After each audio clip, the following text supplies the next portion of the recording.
Good morning everyone. TET 1ની પરીક્ષા સફળતાપૂર્વક pass કરવા બદલ સૌપ્રથમ તો સર્વે વિદ્યાર્થીઓને એટલે કે ઉમેદવારોને ખૂબ ખૂબ અભિનંદન.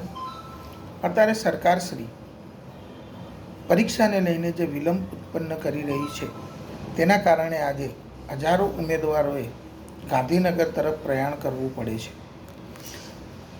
સરકારશ્રી ભરતી પ્રક્રિયાની અંદર જે વય મર્યાદાનો અત્યારે જે મહત્ત્વનો મુદ્દો આપણે ચાલી રહ્યો છે કે સરકારશ્રીએ બહુ લાંબા સમય બાદ પરીક્ષા લીધી હતી, એટલે કેટલાય ઉમેદવારો એવા છે કે જે વય મર્યાદા વટાવી ચૂક્યા છે.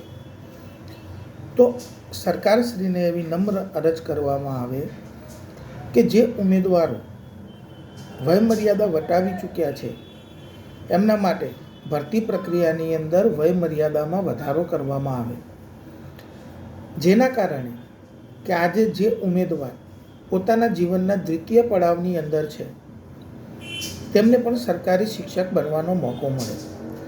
આમ પણ બંધારણની કલમ નંબર 14 અને 16 મુજબ દરેકને સમાનતાનો હક છે. એટલે કે જે ઉમેદવારો ટેટ 1ની એક્ઝામ ક્વોલિફાઈડ કરીને બહાર આવ્યા છે તો એમને માત્ર ઉંમર મર્યાદાને કારણે ભરતી પ્રક્રિયામાં ભાગ ન લેવા દેવો એ બંધારણના વિરુદ્ધ કહેવામાં આવે. એટલે સરકારશ્રીને એવી અપીલ છે કે જે ઉમેદવારોએ ટેટ 1ની પરીક્ષા ક્વોલિફાઈડ કરી છે, એનો ક્રાઇટેરિયા પૂર્ણ કરેલ છે, તો તેવા ઉમેદવારોને પણ ભરતી પ્રક્રિયાની અંદર લાભ લેવા દેવામાં આવે.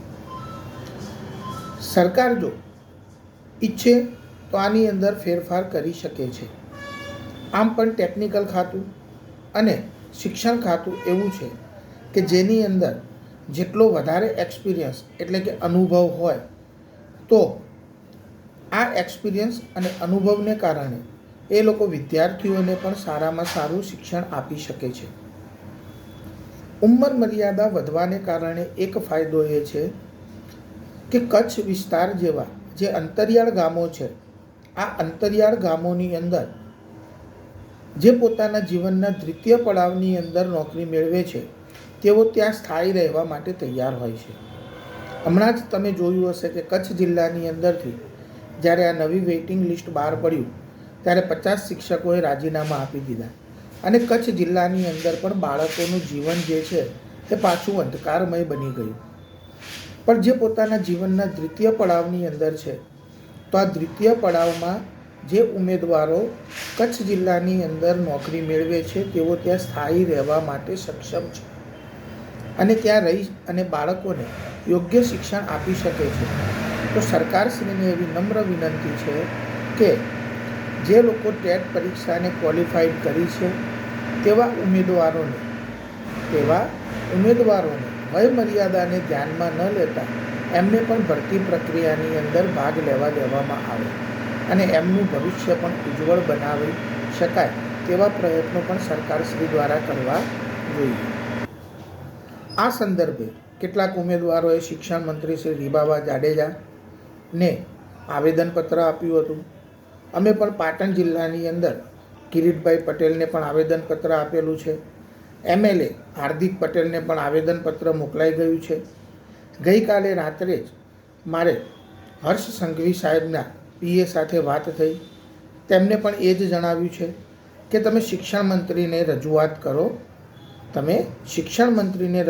કરો.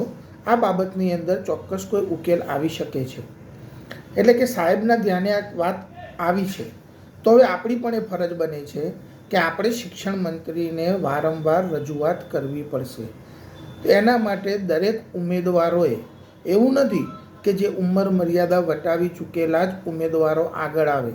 દરેક ઉમેદવારે ગાંધીનગર તરફ પ્રયાણ કરવું પડશે અને વારંવાર જો રજૂઆત કરશું તો તાત્કાલિક ભરતી, ખૂબ મોટી ભરતી અને વય મર્યાદાનો આપણો જે મુદ્દો છે તે પણ સરકારશ્રી ધ્યાને લેશે અને આપણને એનું ચોક્કસ પરિણામ મળશે. જય હિન્દ, જય ભારત.